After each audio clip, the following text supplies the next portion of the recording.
sky's the limit. The truth is on our side. There's no time for worry. Let's show the world our pride. Whether another comes up with a surprise, we all will discover where our fate will lie. On a blue wave, we rise to save the day. Only me, only you can let our hearts sail away on a blue wave.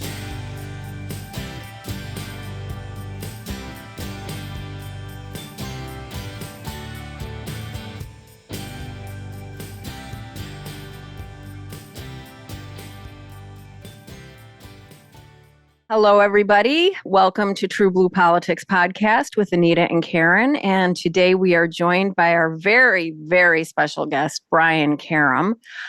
Brian Karem is a White House correspondent for Playboy and political analyst for CNN. He also hosts the Just Ask the Question podcast. Welcome, Brian. Well, thank you. Thanks for having me. Thank you. We're so excited you're here, actually. Yes, we have been I have been a big fan of yours since the first occupation by Donald J. Trump. You know, you were obviously a big standout and favorite of all of ours because you asked the questions, you know, that needed to be asked and weren't afraid. So we really appreciate you very much. Thanks for having me. Hey, Brian, weren't you the one who asked the question about Donald Trump accepting the results of the election? That was you, right? Yep. Peaceful transfer of power. 6 weeks before the election, he told me if you stop counting the votes, there won't be any transfer of power. So he told you 6 weeks before the election that we were going to have an insurrection. And I was telling everybody about that.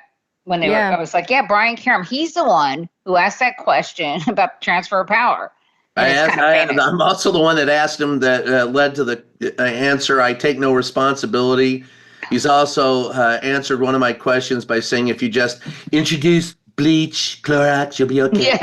Yeah. So there was That's why he banned you, right? Did he try to ban you from the? Well, he banned me after he showed up on the he tried to ban me. I beat him in court 3 times. So I tell everybody stand up to a bully because he'll fold or be able to beat him. But it was out in the Rose Garden, and I asked him to stay after he had brought out his friends, the shadow media had, brought out his friends and put them in the seats and talked to them for about 15 minutes. And then I said, hey, do you mind sticking around taking a few questions from the rest of us? And he turned around and left, and his minions fired up, the right-wing media, and said, he's already talked to the real press. And I made the comment, I said, geez, look at this group. It looks like they're ready to be, possessed by Satan. It got a laugh, but, I said they're eager to be demonically possessed. And that got a big laugh. And then the oil salesman guy came over and tried to start a fight with me. And my God. Who's going to fight on the, in the Rose Garden? Give me a break. So one of Trump's thugs, they'll do it. Yeah. And so that led to him trying to revoke my press pass. I was the second one to go through that. Jim Acosta was the first. Jim beat him in court once, and Trump gave up. But mine occurred later, so he tried to go 3 times after me. And the idiot didn't realize I had the same attorney that Jim had, so it didn't go too well for Donnie in that regard. And then court never goes well for them, actually. Yeah, go ahead. Not in court. Yeah. And so it went 3 times. It was on its way to Supreme Court when he got voted out of office.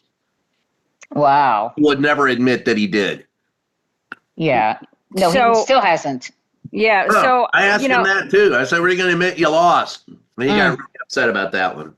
He won't. He can never admit it. It would break him. No, I remember him going, I told him if they let this guy in here, nothing but trouble. And then he got really pissed and stormed off. That's exactly who you want with the nuclear codes, right? And classified information, a little petulant toddler.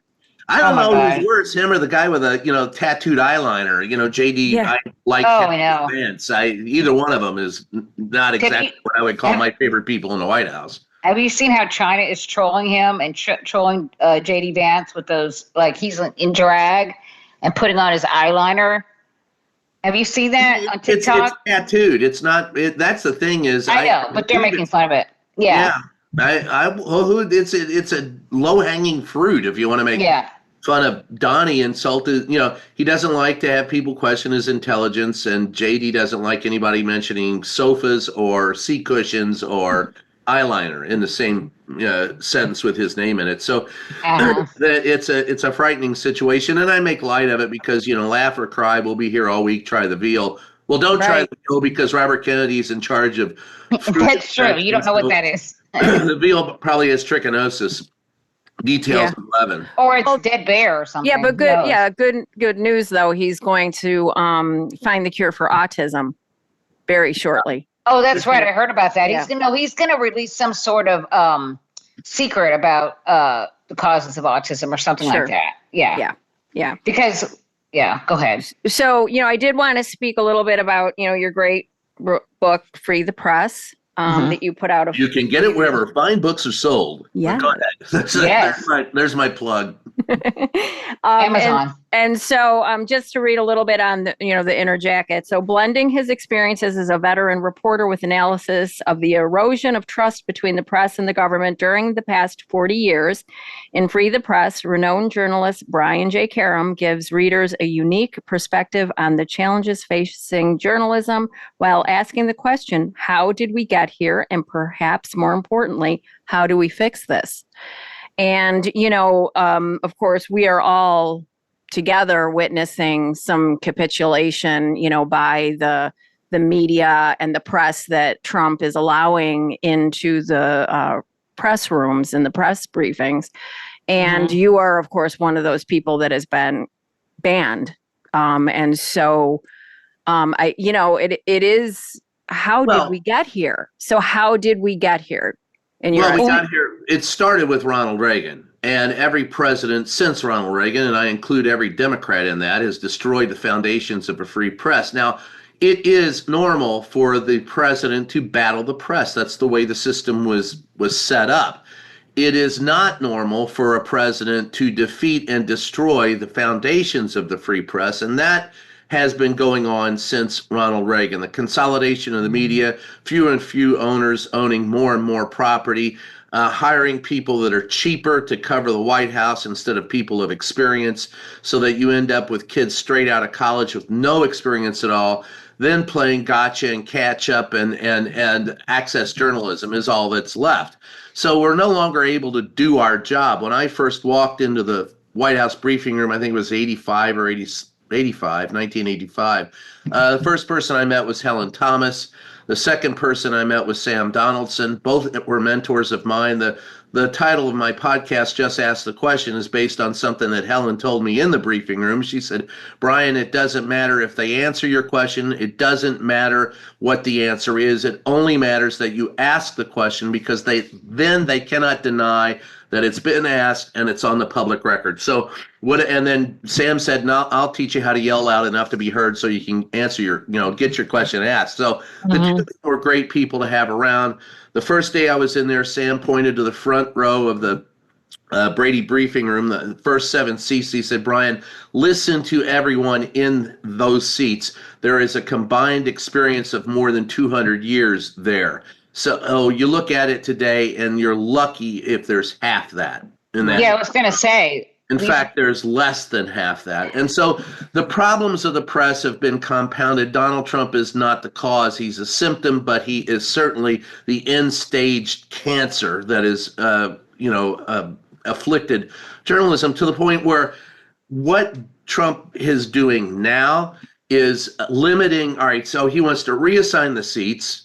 And there will be some reporters that'll be fine with that, because, the same people get those first 2 rows and always have. The problem with the White House Correspondents Association is that they protect their power and the power of the pool rather than the press as a whole. So we've been vulnerable, and he's exploited that vulnerability.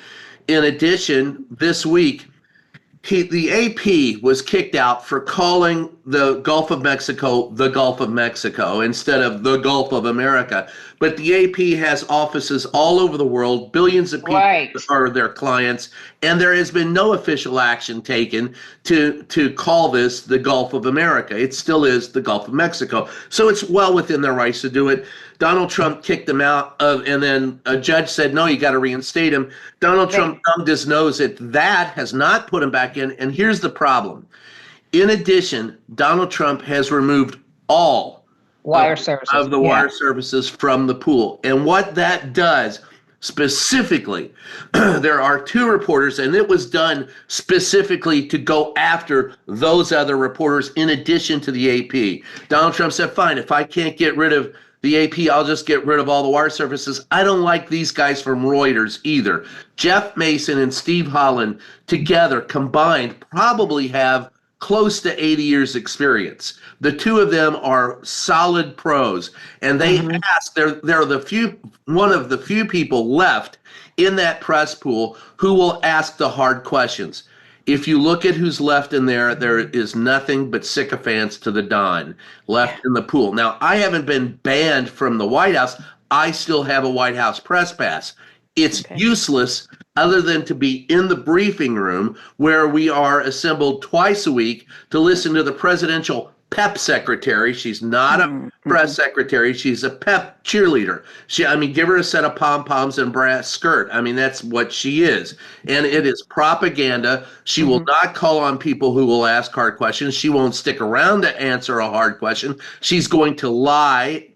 Like on Kilmar Abrego Garcia, they have done nothing but lie. Stephen Miller lied in the Oval Office. There was no one to push back against his lies. Donald Trump hasn't read any report. He turned to Stephen Miller and said, we won that case, right? And he said, absolutely, absolutely. I know. I heard him on Fox say that. Yes, 9-0, you lost. But he won't hear that. He'll only hear Miller in his ear, and there's no one left in the press to push back against the false narratives.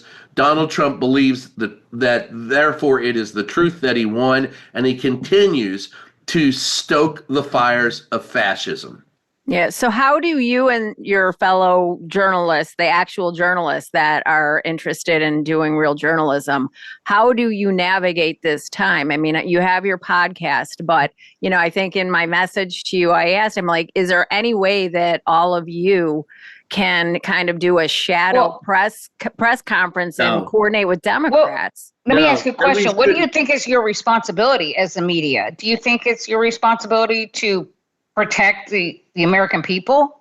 Okay, here's you've got 2 questions there. Let me try to unpack them. The first one is we can't do a shadow press conference because we don't work with the administration and we don't work with the Democrats. We will show up if something is called. We should. To your second question, look, here I'm going to quote Ben Bagdikian, who was a former editor at the Washington Post, and this best describes my feelings about what our responsibilities are.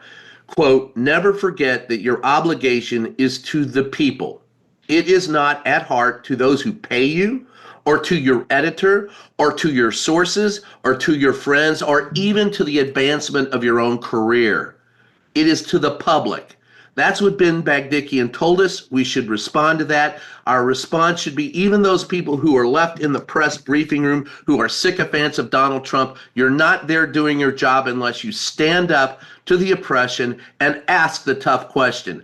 I will not go gentle into that good night. The only responsible way to respond to a bully is to stand your ground. Ask him the hard question. That's your job. You want to, there are a lot of people in there that think that they're there for a viral moment, or that they're there because they should ask a gotcha question, or they're there because they want to appease the president.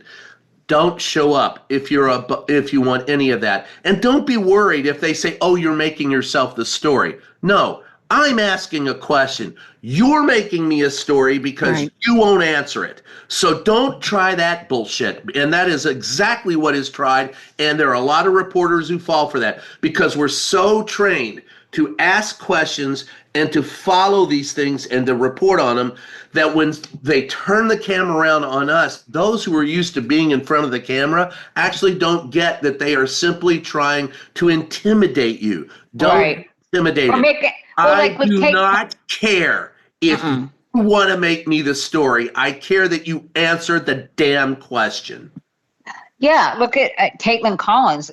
He's using her as a punching bag to kind of humiliate her, because then they put out all these. No, that's not what he's doing. What Donald Trump is doing is giving a false hope to those people. Caitlin Collins, he's always liked for a variety of reasons. He has used her and gone after her. He's not using her as a punching bag. He's using her to show his faithful people that, see, I can take the hard questions. He knows what Caitlin is going to ask. It's the same reason why he brought Bill Maher into the White House. Bill Maher then goes on his show and goes, hey, this crazy guy that you see on TV, that's not who I saw at the White House. He walked me around. He gave me a 2-hour tour. I know, it was disgusting.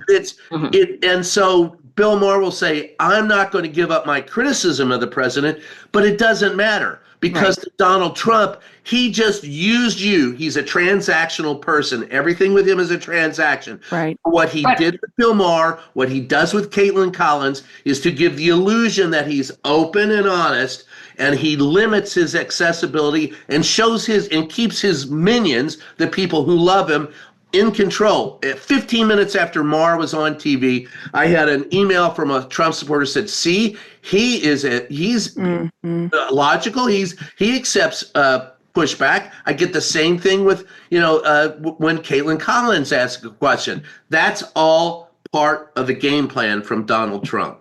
Yeah, I guess what I meant was, like, they put out these clips or these thumbnails with, Trump humiliates Caitlin Collins. And he kind of uses her to show, to humiliate her, make her an example, like, oh, look at how I can just beat up on the press. And they love it. Well, the clips that come out are usually from his supporters who want to show that Donald Trump is in control. Donald Trump isn't in control. Donald Trump is a weak human being. Anybody who's got to limit their access to other people so they aren't criticized the way they should be is not a strong man. He's a weak man. So to me, every time I see things like that, Donald Trump beats up on, that's from the minions who are weak themselves. We're talking about, here's a statement that will piss off the left and the right.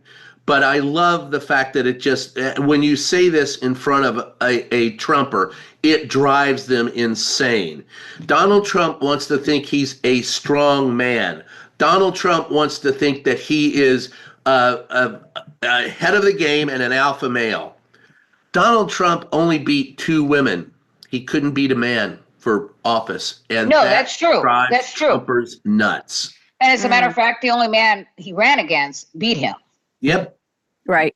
So to the point, or, on the topic of Caitlin Collins, I guess I can play this clip as an example here. So I'm just going to go ahead. He's painted everything in the oval gold. My God. Oh my God, it's so gross. It's so garish. tacky. Yeah. And then he says it's real gold. It's not real gold. He's so full of shit. Well, right. And so to your point, Anita, so the caption here is Trump shuts down CNN's Caitlin Collins. So here, I'm just going to play this real quick.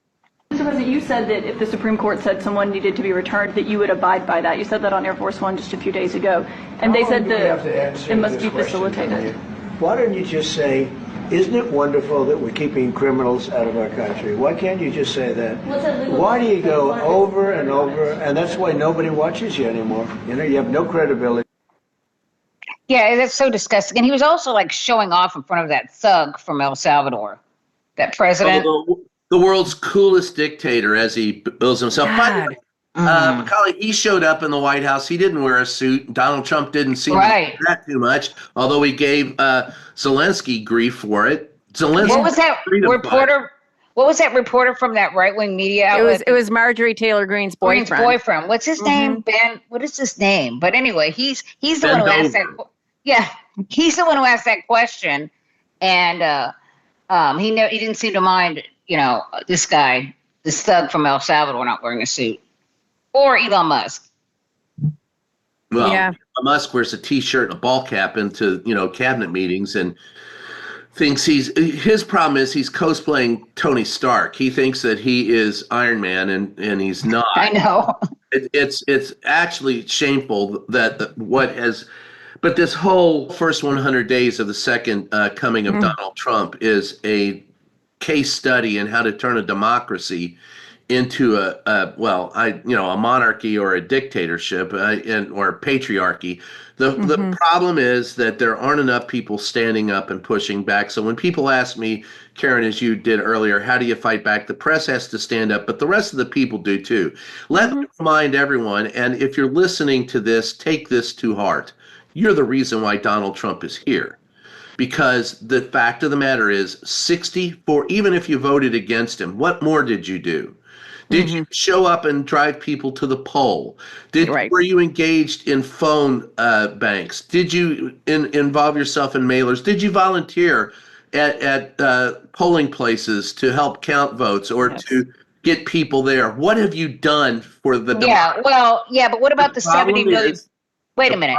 But you're blaming the people. No. You're blaming the people, the decent people. No, I'm blaming all the people. 64% of the people voted. Okay. That is not a majority. I agree. The people that don't vote. Plus one gets you into office. The silent majority is not the people who voted. It's the people who didn't vote. So get off your butt and get involved in the program. Not just vote. I'm no. Here, and let me just, if I may, Brian, let me just interject. So the people, obviously, I mean, we are we the people are very engaged, like Anita and I for sure. And most of our listeners, I mean, the people that I know that listen to our podcast, we are all political activists. And understand that there has to be a multi-pronged, to your point, approach to it. So it's, it is phone banking, it's postcard writing. Well, let me just say something real quick. It's not, the only reason why I got upset is because we have like 70 million Americans. They're just don't believe in democracy. Don't want to work to keep our democracy. Don't care. Honestly, the media has never held them accountable. Continues to play this false equivalency game. Continues to say both sides, and when this side is obviously out to destroy us, to destroy democracy. And they've been doing it for a long time, even back in with the Iraq War. Okay? Look, from the history of this country, from the very beginning, 30% were Tories, 30% backed the Confederacy. There is an underlying narcissism and lack of understanding of the democratic process that's been across the history of the United States. But the problem is you don't win those people over by saying us versus them. Folks, you got to realize it's us. I go back to the old Pogo cartoon that I love so much. We have met the enemy and he is us. Engage with people who don't agree with you. Talk to people that I listen to Trumpers all the time, and I try to find out where it is that will separate them from Donald Trump. The one I got to this week said, I would really be upset as a former reporter if Donald Trump went after reporters. I said, okay, he's going after reporters. What do you think now? Well, he had a right to. But that's the problem. You cannot talk to them. You cannot talk to them. You cannot reason with them. You have to talk to them. But you can't. Yes, I can. You just said there's always been this 30%. Obviously, they're not. Nobody's getting to them. I disagree. You can't get. There are people that are losing everything. There are people that are losing everything. I was just watching this about these people in South Dakota who are losing everything, and you know what? They're still okay with Donald Trump. They're still happy with their vote. I understand that. But what do you think you're going to do? Not talk to them? Because at the end of the day, then it's not we the people anymore, and you're as guilty as they are. They don't want to listen to you. So Brian, do you think I'm not trying to destroy democracy? I want their lives to be better. Yeah. They want to destroy us. So wait, can I just say this? So I mean, how, as far as like talking to people, I mean, my feeling is like we have to be realistic about what we can do. And when you're dealing with cult members, are we not in a moment where we don't really have time to try and bring them into the light? I mean, and there are these groups out there. I don't know if you listen or are familiar with WCPT in Chicago. Absolutely. Richard Chu, and he has, these leaving MAGA Yeah, I've guys, seen that. and and so having conversations, I think, with people that have been in the cult, and then possibly can't know how to appeal to the cult members, that are firmly, and then continuously move the goalpost, when you do have those conversations with them. So I feel like there's that basket over here, but I mean, do you think it's time better spent by talking to the people that didn't vote, that's what I think, for whatever reason, I mean, the people that are gettable, the people that are a little bit closer to the light, that we were can mad about Gaza. that's who I feel like I'm willing to have a conversation with, I'll have a conversation. Let me unpack that this way. This actually begins locally. We have far more in common than we have differences. And there is, in 45% of the counties in the United States do not have local media. So all they get are the divisive media. There's no local newspaper, no local radio station, no local television station. 45% of those counties. And guess what, folks? Those counties were overwhelmingly won by Donald Trump in the last election. Mm-hmm. You start there, because I may disagree with you nationally on politics, but I think we all can agree that we want our streets to be paved, the lights to be on, and for a hospital and police to be available. That's where you start. And then there's a person I always hold up as an example of someone who has reached out to the other side and been effective. And that's my friend Daryl Davis.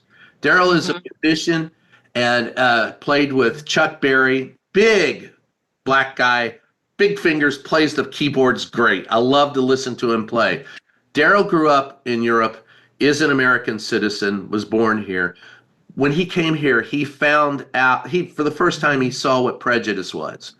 And one day he was playing in a honky tonk, and some guy said to him that he plays, you play as good as Tom, or as another famous white musician. He goes, he learned how to play from black musicians.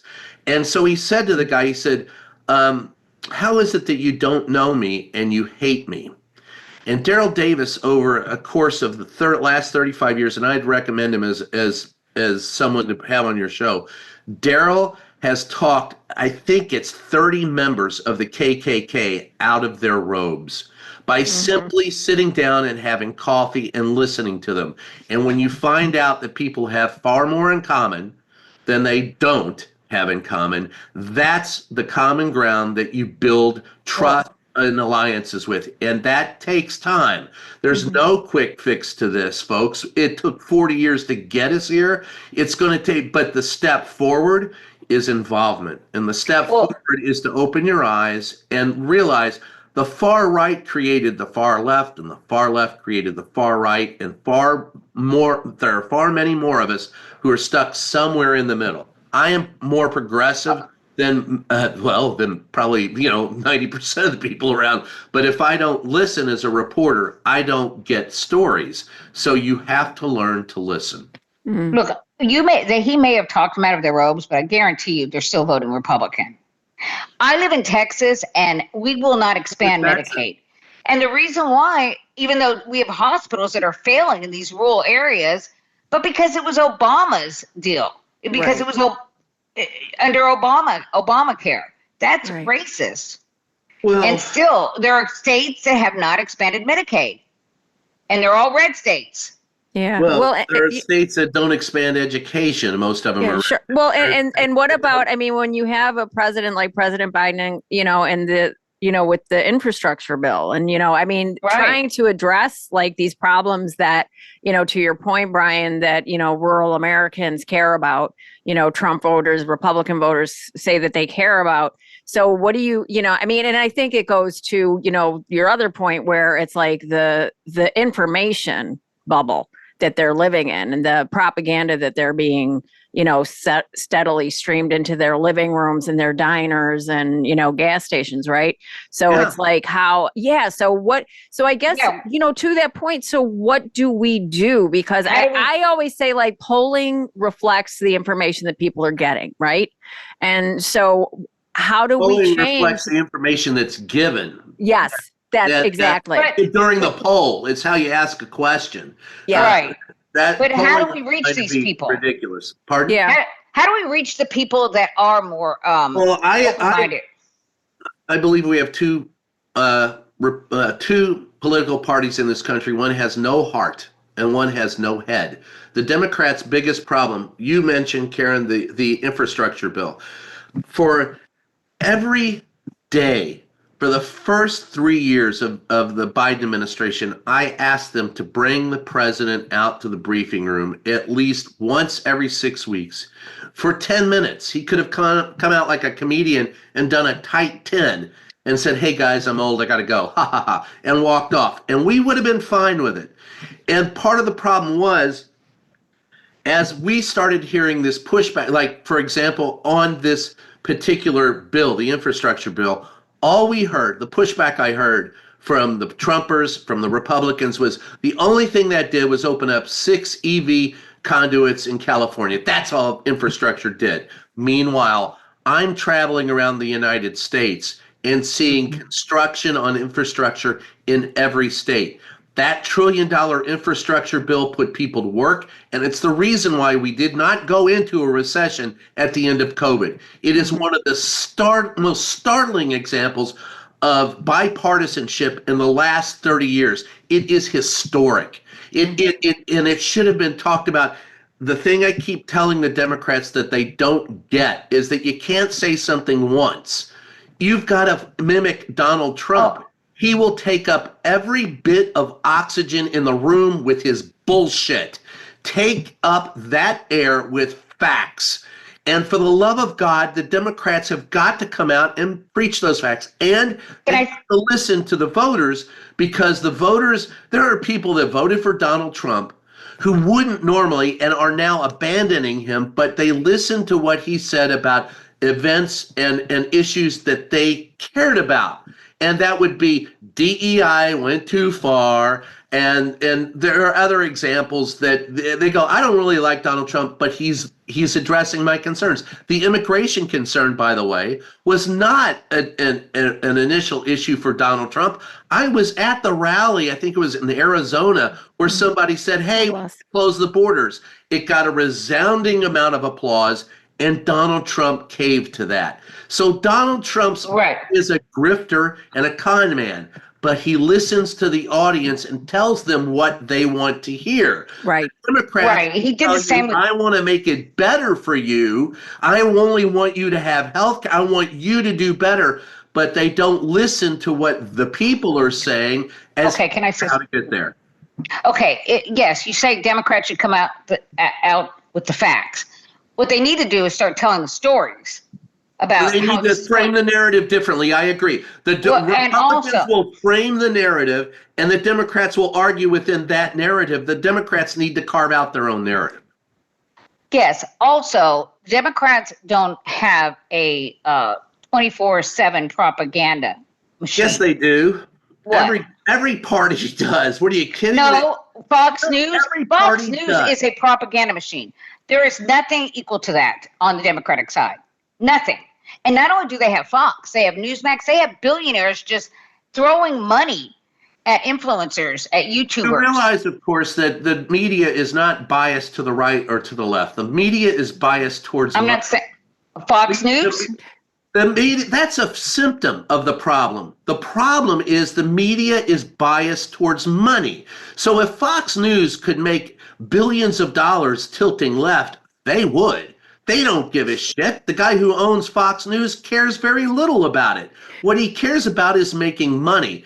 There are 6 companies that own 95% of what you see, read, or hear at a national level, right? And those companies are not People say, "Oh, they're biased to the left." No, they're not. Have you ever listened No. to No, on MSNBC, that's bullshit. Are they biased to the right? No, they're not. Fox News? Seriously. No, they are seriously not. Have you ever watched them? I've worked for them. Listen to what I'm telling you. They don't care. They care about money. So if they can make money tilting to the right, they'll go there and they'll employ people who will follow them. When they're out there calling Abrego Garcia a terrorist, an MS-13 member, they're just I don't know how I can explain it any better than the fact that I know, but I can do that is because for money. Okay, let me just say something. When Fox News started,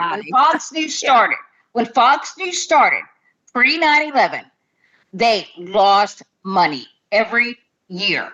The only thing that saved them was 9/11. And that's when they started making a profit.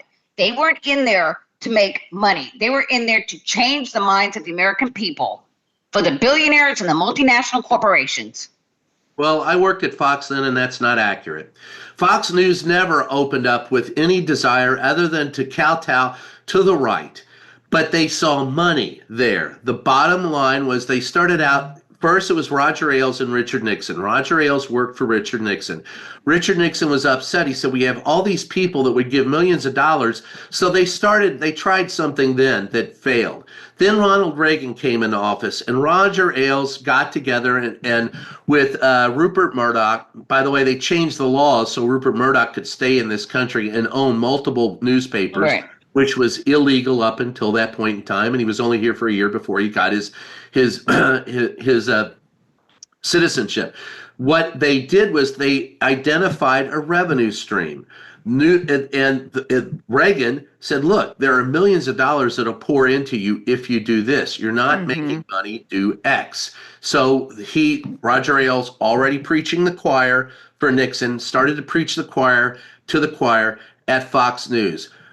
People who own Fox News said, hey, we're making money. Go with it. That's where it started. And I was there when it happened. And there used to be a lot more, I worked for America's Most Wanted. And we were told, I remember being told, if you get a chance, put these people in your newscast. And I wouldn't do it, of course. But it became, the more they did it, the more money they got. If they had gotten no money, they wouldn't have done it.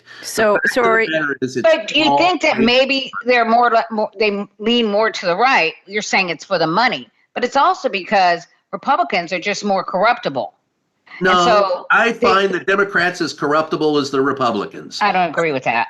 Well, I'm sorry. I agree. There are 40 years of experience. Hey, you tell me, you show me a congressman that's come into this. Now, some of the people I admire most in Congress are Democrats, and I can't think of many Republicans that I do admire. But there have been plenty of Democrats who have been arrested and charged with corruption. I'm not saying there aren't corrupt Democrats. I'm not saying that. I'm not saying that. There are corrupt Democrats. I'm just saying, if you look at it overall, you will see the Republican Party, it's almost like it's a bonus. It's to be corrupt. The Republican Party, they don't give a crap about corruption. Look at how they don't care. They'll reelect. They don't care what you do. They reelect them over and over and again. They elected a convicted 34. felon. Holy shit! This is a horror show. And honestly, we couldn't do this without our loyal listeners and love hearing from you. So please, please give us some stars and a review if you are so inclined wherever you get this podcast. I know that we are all feeling the pain of this second felon 47 occupation.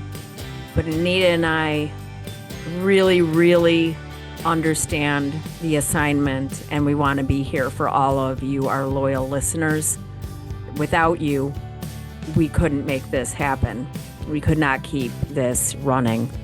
So, TruBlu Politics is sponsored by, of course, our wonderful TruBlu crew of listeners and our supporters on Patreon.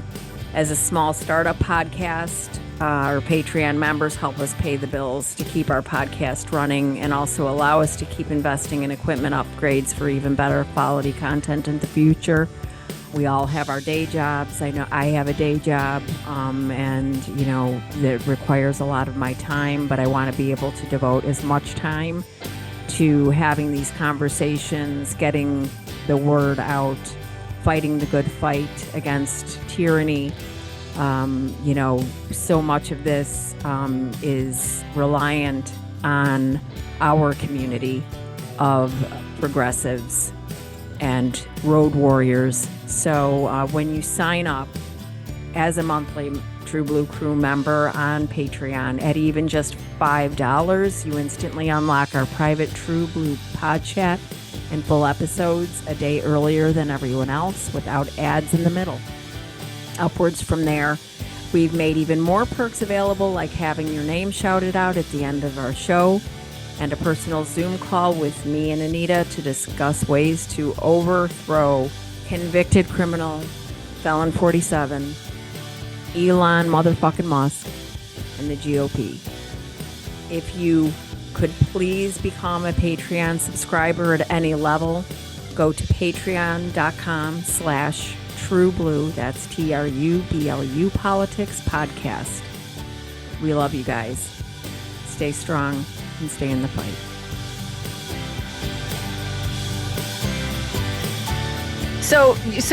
So Brian, I think, so like with Fox News, what I'm hearing is you're saying that their prime objective is to make money for the overlords, right? Yeah. And Anita, what you're saying is that, you feel that their propaganda, the main objective is to make money for the overlords. Well, okay. So, okay.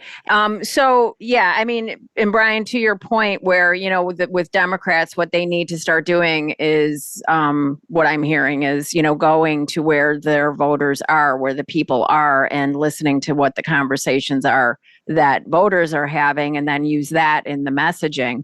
And, kind of like, during the last Trump campaign, when they started talking about they're eating the dogs, they're eating the cats, and that wasn't just like some, something that popped into Donald Trump's head. That was conversations that were being had. Pull out of his ass. Yeah, no, but I mean, but they were. We saw it on Twitter, though. Yeah, but you saw it on Twitter, right? So they go to where their bases. Their bases, and having these crazy conversations, the conspiratorial conversations, and they're taking that, and then all they're doing is repeating it back to them. So they're like, yeah, that's exactly what we've been saying. He's saying what I'm feeling, or. That's what you would hear all the time about Donald Trump, because he would just spout all kinds of nonsense. And it was the stuff that he saw on Fox News. And they're like, oh, he's saying exactly what I'm thinking. Well, that's because you're both watching Fox News 24/7. Go ahead. What do you say? I think we stunned Brian into... No, I don't know what you want me to say here. Is there a question? I mean, it's... Well, right. No. So, I mean, to your point. So, going forward, I mean, what do you think the messaging, how do you think that the Democrats, should have messaged in this past election? And how do you feel like they need to message going forward? I will say that, for me, I do feel that, like, I have heard plenty of individual Democrats messaging, and pretty effectively. But how do we get that, rein that in, and then have the media actually cover it, because all we heard in the lead up to the election was Joe Biden is old, Joe Biden is, is on cognitive decline, while we're watching the other candidate, clearly in cognitive decline. So it's how do you feel, how can the Democrats message better and then also get that information out to people that need to hear it? Okay, there's a lot to unpack, but here's the bottom line with that. The Democrats have to take up more bandwidth. They need to be out there messaging every day. They need to, and here's one thing that the Republicans know how to do better than the Democrats. And as a reporter, I can tell you, I am reached out to by Republicans more often than Democrats. The Democrats have got to increase their outreach. When Trump says, and basically he's doing it through fiat, but saying Europe needs to pay more for their defense, biological men should not be allowed to participate in women's sports. Again, he addresses those issues in a manner consistent with the concerns of millions who in turn support him and otherwise would not. The Democrats have got to give those people sitting on the fence and those in the middle to the right a reason to support them. And you're not going to do it by telling them they're full of shit or that they suck or that Donald Trump and Fox News is the problem. They don't hear that. What they do hear is when you come to them and say, you know, I understand your point. Let me ask you, what would it take for you to vote Democrat? What is it that you want to see the Democrats do that they're not doing? I'm not a partisan. I will give shit and have. In fact, I can gleefully tell you that there isn't a press secretary I've ever interacted with who doesn't hate me or dislike me. And I'm fine with that. That's my job. And in fact, that's one of the reasons why I took this job. My dad told me I was a baby when he held me up, and John Kennedy picked me up at the airport and held me in his hands, and I soiled my diaper and peed all over the president. And my dad said, you've been pissing on politicians ever since. And that's true. I find that the only way to look at a politician is down. The problem is that there are plenty of politicians on the left and the right who think that they sit in a seat of power. They don't. They're my employee. Our taxes pay their salaries. So at the end of the day, they are responsible to us. What are you doing to show the people why you should keep your job? And what is it that you need to ask your constituents that they want to see? If you're one of the most effective people I ever saw, the Democrats held on to the House for years after FDR because they were the power of the people. And after the Great Depression, Republicans who had caused the Depression and may yet cause another one were vilified by Democrats for years. But the Republicans got their stuff together 35 years later, I think, and took back the House. Newt Gingrich with 1994. No, before then. But when... in the 50s for a couple of years. Yeah, go ahead. I'm sorry. So, anyway, one of the guys who helped the Democrats was a guy, he wrote a wonderful biography called Man of the House, Tip O'Neill. Mm-hmm. And so Tip was dispatched by the Speaker of the House, Sam Rayburn, who now has a building named after him, to go out and shore up the Democrats. And he did something that I think was brilliant. He went to the individual districts. And if you're a Democrat today, follow this lead. Mm-hmm. He went to the individual districts where they needed to find candidates, and he didn't abandon any district. He didn't, this is solidly red, let's abandon it. He goes, no, let's go after it. How did he go after it? Tip O'Neill went to the districts and said, I don't want to know who's the best Democrat. Who's the most popular person in this district? Is it the used car salesman? Is it the high school football coach? Is it a teacher? Who's the most popular person in this district? And so he went to them and said, listen, if you run for office, the Democratic Party will support you. He didn't even ask what their affiliation was, Democrat or Republican. He said, the Democratic Party will support you. Now, you may have your own thoughts and ideas about what to do, but if you will follow these main ideas that we need, if you will do that, then we will support you and give you leeway to vote the way you want on other issues. And by God, that was effective. The Democratic Party has got to reach out. The Republican Party has got the best answer to all of it is to take money out of politics. But you're not. How else do you find Marjorie Taylor Greene as a millionaire? Right? In what world does that moron ever? I mean, she couldn't get a job at Luby's. She's without that particular job. And it's one of the things I like best about Eric Swalwell, one of the guys I do like in Congress. And we were sitting down talking one day, and Eric said, these guys couldn't get a job out. He goes, if I leave this office, I can get employment. I said, yes, Lauren Boebert, Marjorie Taylor Greene, Jordan, those people could not. Is it a fact most of the morons are on the Republican side? Yes.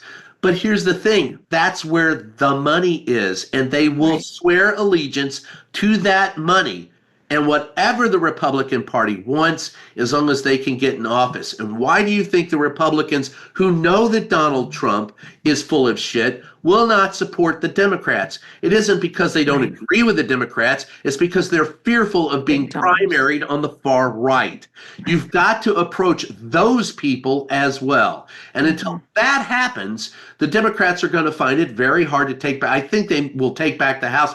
The Senate's going to be a little bit harder. And at the end of the day, without both houses, I still don't know how the Democrats are going. And I'm fearful of April 20th. I'm fearful that Donald Trump at some point in time is going to declare a national emergency and martial law and then go, I don't have to run for a third term.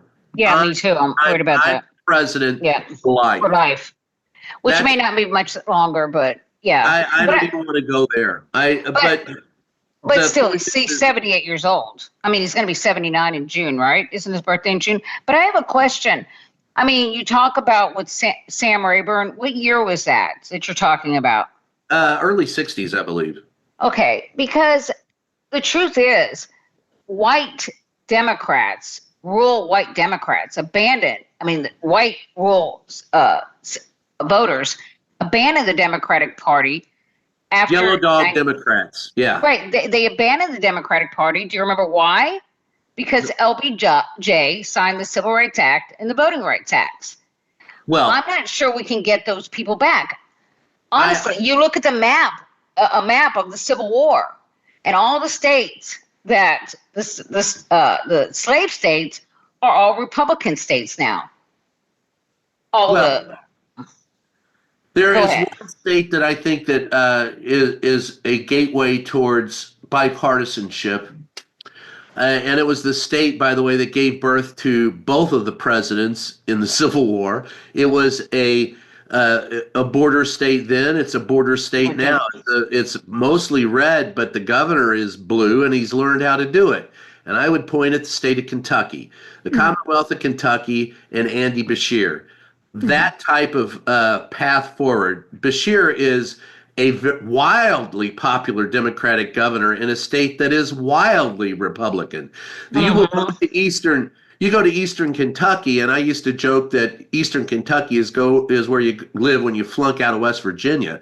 That place is as backward as it comes, and the education is poor, and healthcare is poor, and it's because of the Republican Party. And Andy Beshear has made inroads in that state by doing what basically the Democrats should be doing nationwide, talking to those people there and explaining to them what he wants to do and why and how it will affect you. Some of that is got to be the one-on-one, and Beshear is great with those town halls and great and by God, when COVID came down, he was on TV every day. You know what won him over? He won in his first run, he barely won, but in his second, in his last election, he won overwhelmingly. During COVID, he was on TV every day. He was involved on a personal level. There are people who want to see that, and they will be willing. Some of the friendliest people I've ever met in my life, and I'll tell you the God's honest truth, I have in-laws who are as Trumplican as can be, and I remember one of them is my brother-in-law.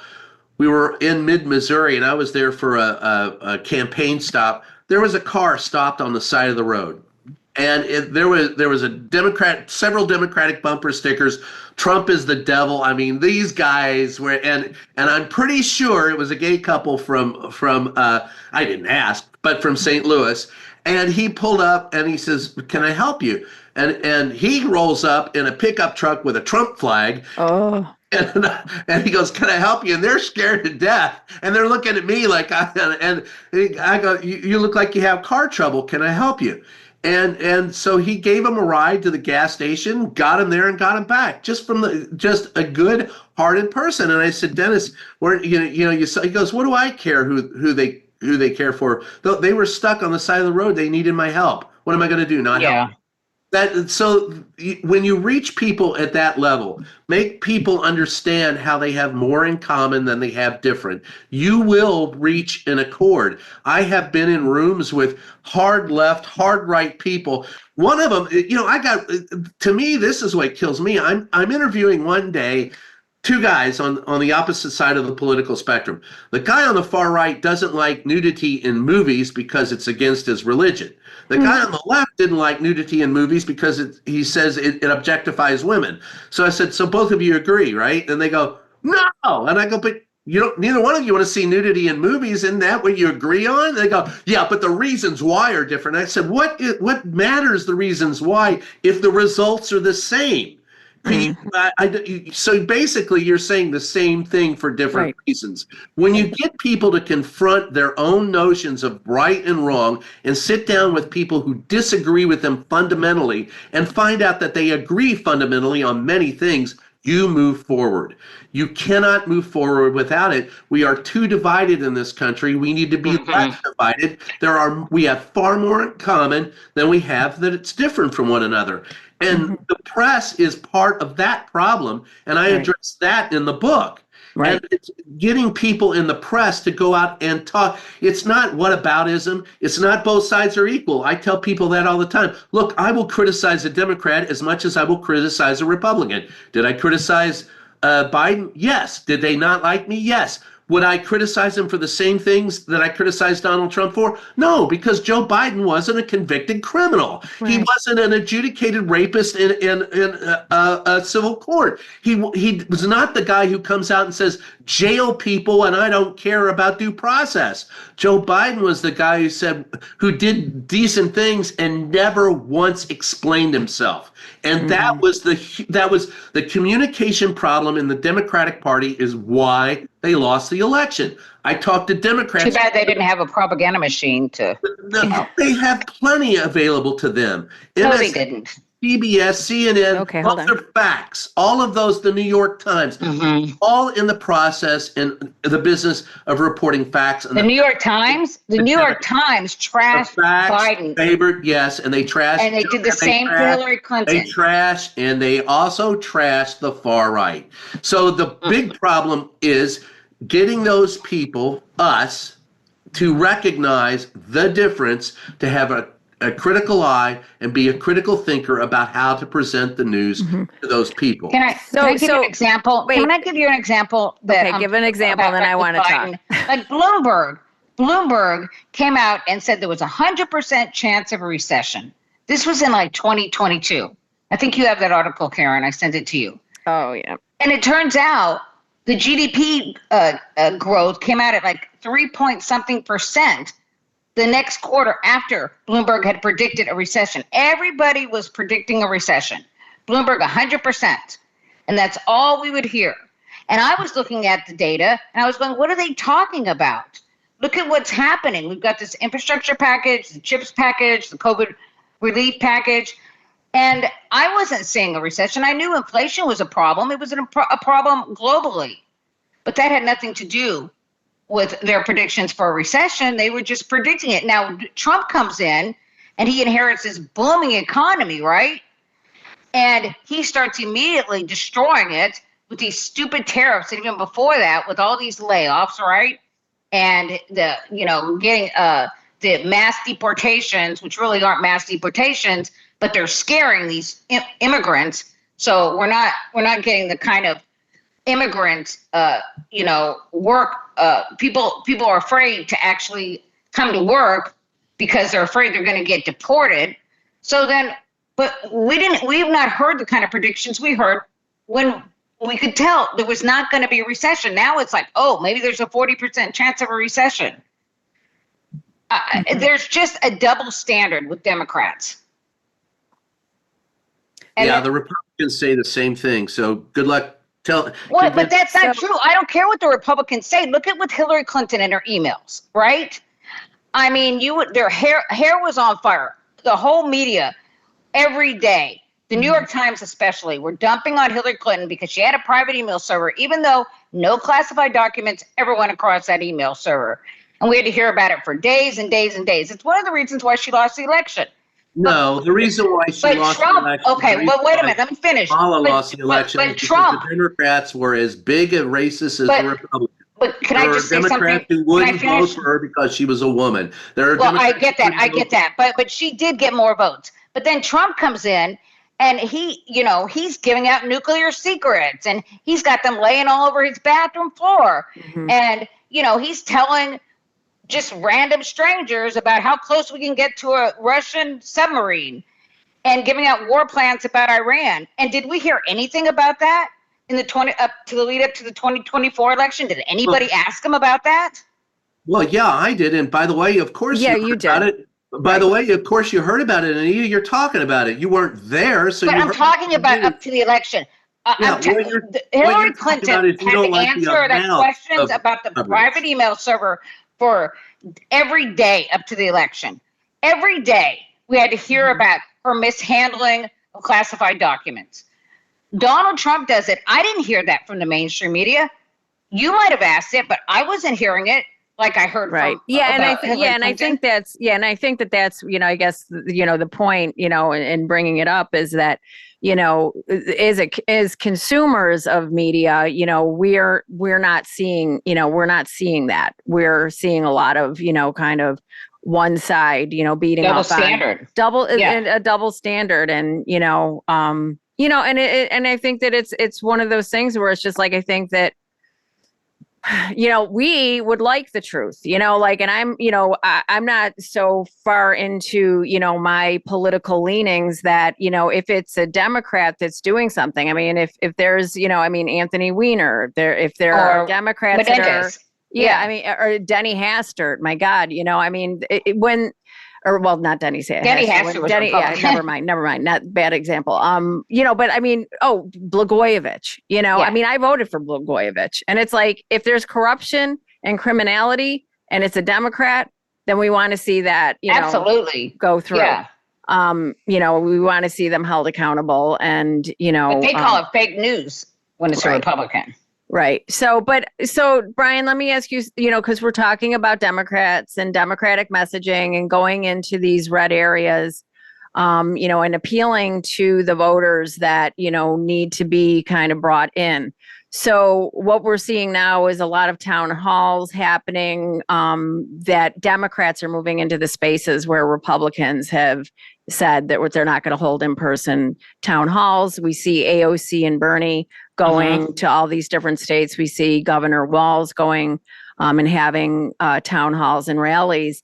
And so, what is your feeling about all that? I mean, do you see that as kind of a way forward, where we move into those places and bring people into our camp? People want to know that they've been heard. Even if you don't, I mean, the greatest appeal the greatest appeal any con man has, and by the way, if you don't understand that Donald Trump is a con man, you're the mark. Right. The greatest appeal that a con man has is the ability to listen and not dictate. He turns into a dictator, dictating based on what he thinks, will work best for him, but he listens. And so the listening tours, there was a national listening tour that was launched, I think, by Democrats today or yesterday, that is a movement in the right direction in order to bring everyone back into the fold. And, it's like there was a time, the first politician I ever interviewed outside of my family was Senator Mitch McConnell, who at the time was in Louisville, Kentucky, was the county executive. And the night before I went in to interview him, my uncle called me, says, "You're going to interview Mitch tomorrow." And I said, "Yeah." He goes, "I want you to remember something. Mitch is about one thing and one thing only." And I said, "What's that?" And he goes, "Mitch McConnell." And that hasn't changed in 40 some odd years. The idea is that those people that are all about themselves, you will get to know them by interacting with them, and the Democrats can get the populace to know that they're for them by interacting more with them.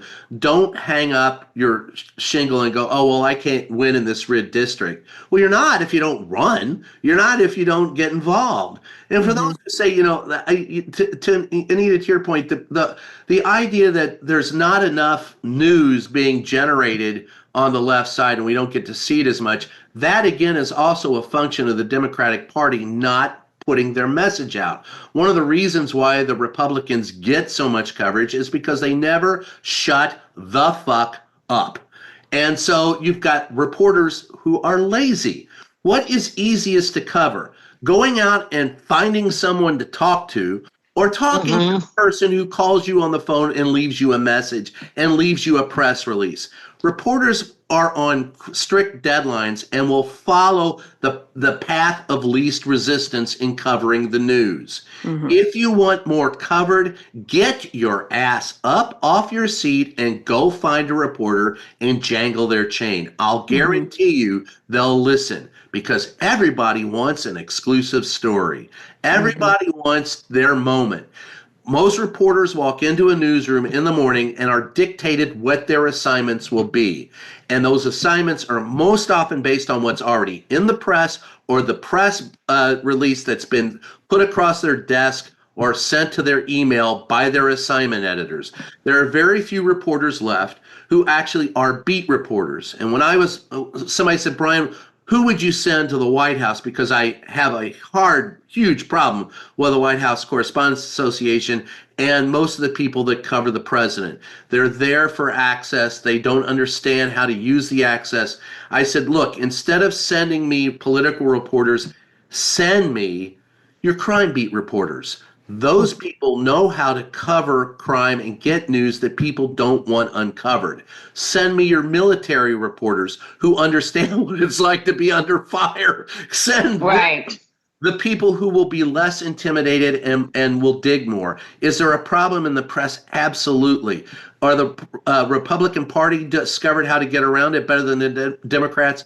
Absolutely. And bottom line, Democrats, don't sit there and tell me that, Kamala ran a perfect campaign.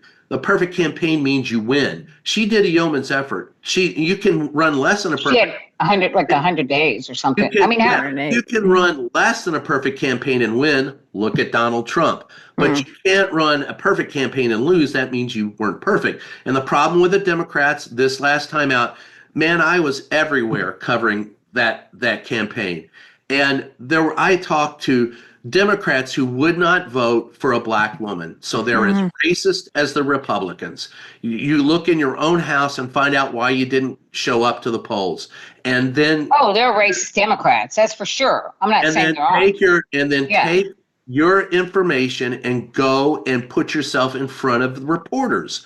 One of the things that is, when Biden was in the office.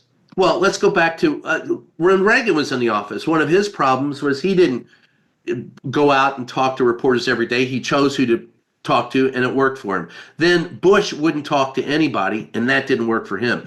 Clinton would talk to basically everyone. And Clinton had the best press spokesman I've ever worked with, Mike McCurry, as his press spokesman. And one of the other ones, he had D.D. Myers, but he also had Joe Lockhart. He was blessed with 3 really good press secretaries who engaged. They would walk through our offices it used to be the bowling alley and the swimming pool, but in between the West Wing and the main residence in the West Wing where our offices are, they would walk through and talk to us all the time. The first Trump administration, they would show up on the sticks outside of the West Wing. They would show up at the tents and the cabanas on Pebble Beach. They would talk to us every day. Every day. Now, they were full of shit, and I got into huge arguments with them. Kellyanne Conway, there was a video I shot of me and Kellyanne that went viral off of my Twitter account because of the BS that she was shilling and me calling her on it. But they showed up, and they got their message out. Did it go viral? Yeah. Were a lot of people pissed off? Yeah. But the people who liked them heard it and saw it as well. The Biden administration never engaged with the press and then blamed us for not reporting what they did not promote.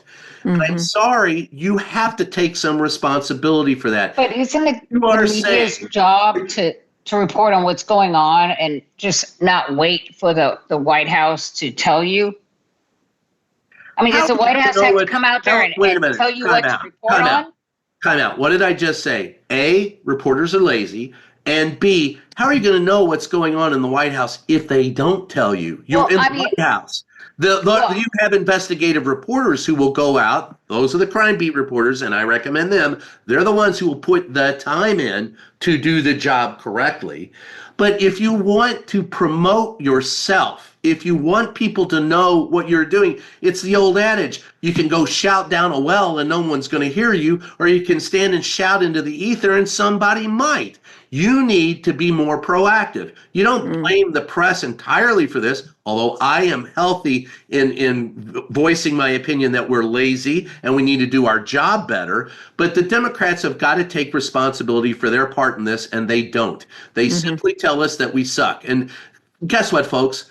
I know we suck. I'm there. I've been telling you, I wrote a book about how we suck. I wrote a book about how to make it better. But if you're not going to accept responsibility for it, I can't help you.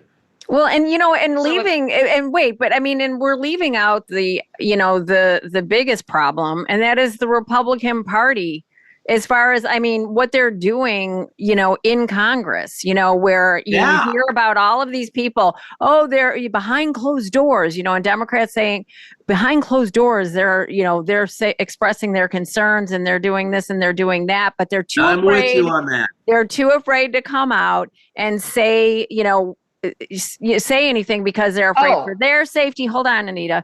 Their safety, and they're afraid for the safety of their families. But all I keep thinking about is what about Eric Swalwell? What about AOC? What about all of the Democrats that, receive regular death threats, right? And then not only that, but I think about Lady Ruby and Shay Moss. These are two regular citizens that had the MAGA, barrel of the gun mob aimed right at them, and where they were. So for me, it's where is it that people, whether it's in the media, whether it's in the Democratic Party, in the Republican Party, and they are the biggest problem as far as I'm concerned. How do we get them to stop being so afraid and finally stand up for the Constitution, for the oaths that they swore to defend and protect the Constitution, to enemies, foreign and domestic? I feel like that is the thing that doesn't get enough, of the blame, in our conversations, quite frankly. Jason Crow was naming names. I don't know if you heard that recently. No. Yeah, he did an interview where he was naming Republicans that were constantly telling you how much they hated Donald Trump, off the record, of course. Well, and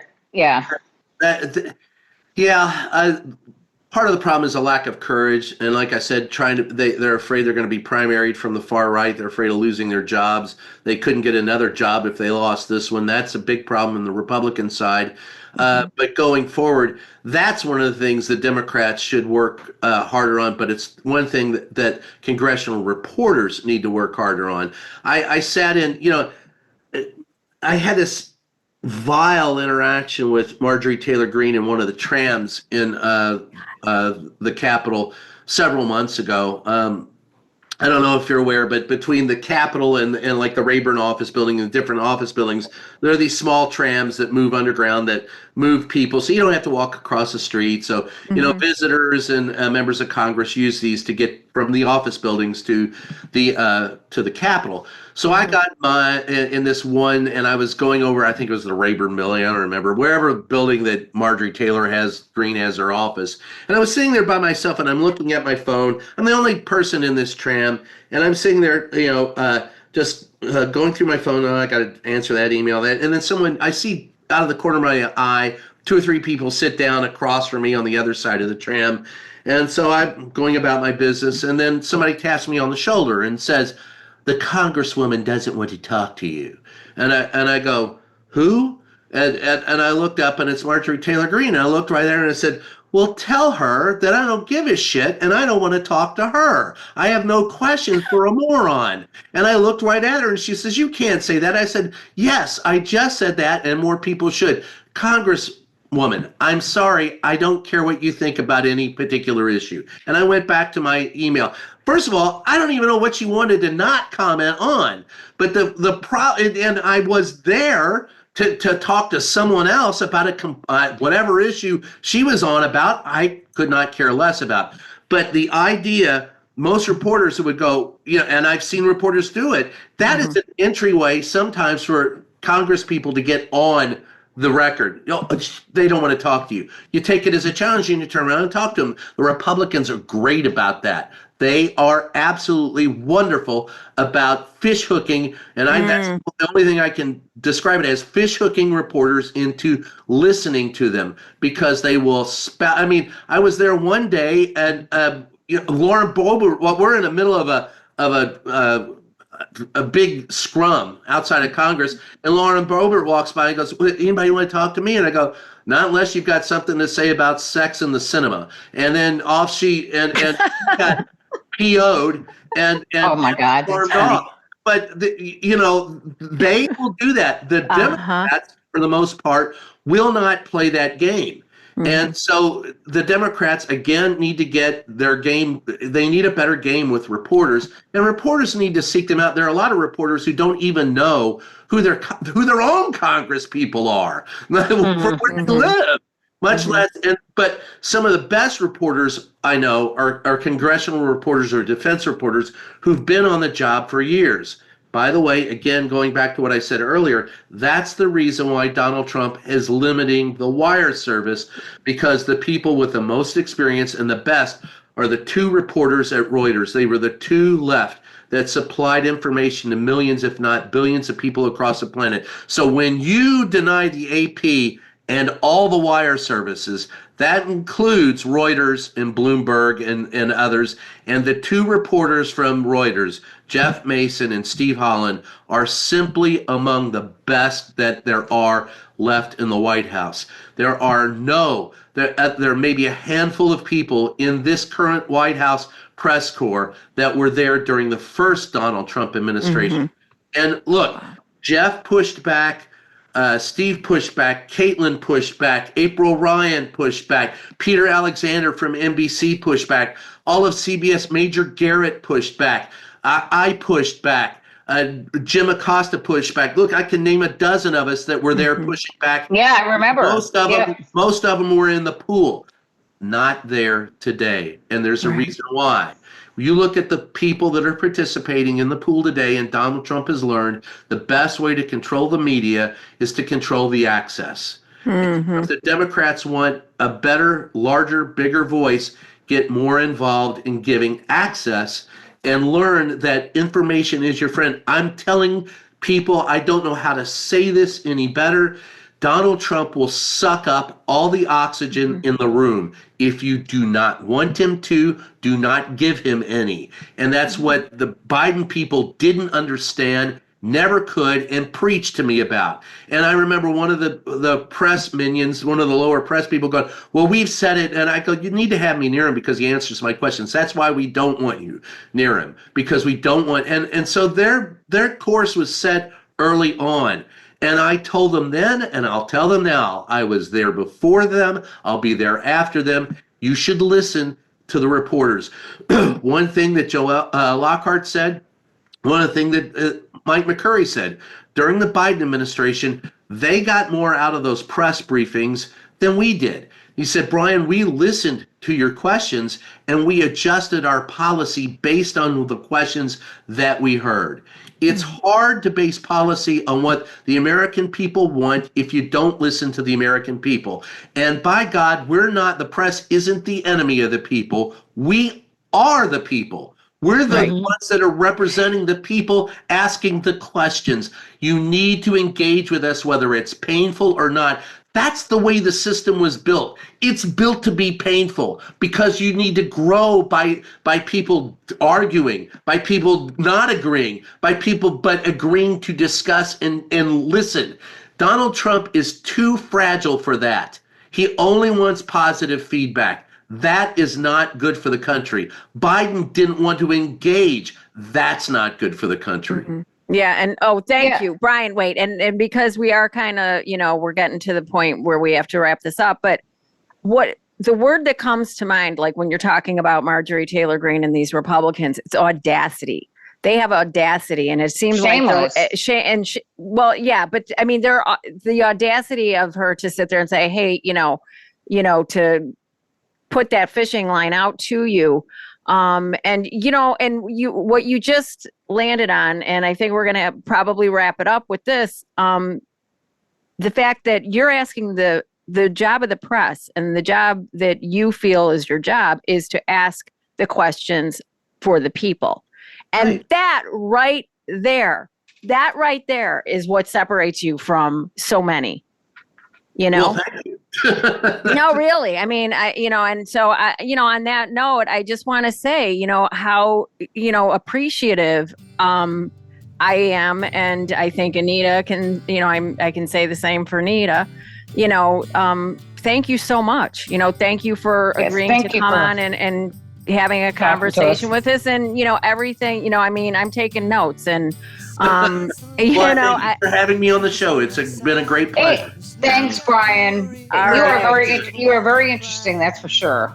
Yeah, a lot of great stories. I haven't even had my morning coffee yet. You did great. All right, Thank you. care, All right, Thank you. thanks, Brian.